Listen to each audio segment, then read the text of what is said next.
Top quality और consistent performance के लिए सिर्फ सिल्वर पंप नाम याद रखना। પોરબંદરના રાજીવનગરમાં જળબંબાકારનો વિડીયો વાયરલ થયો છે। રાજીવનગરમાં વરસાદી પાણી ભરાતા હોવાનો વિડીયો સામે આવ્યો છે।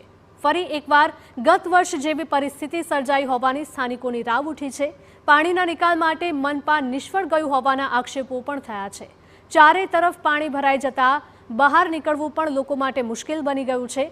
પાણી વચ્ચે કિચડ થઈ જતા રોગચાળાની પણ ભીતિ લોકોને સતત સતાવી રહી છે।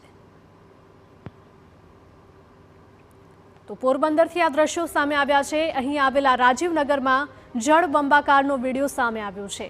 રાજીવનગરમાં વરસાદી પાણી ભરાયા હોવાનો વિડીયો સામે આવ્યો છે। વરસાદી પાણીની સાથે સાથે અહીંયા કિચડનું સામ્રાજ્ય પણ જોવા મળી રહ્યું છે। ફરી એક વખત ગત વર્ષ જેવી જ પરિસ્થિતિ સર્જાઈ હોવાની સ્થાનિકોની રાવ છે।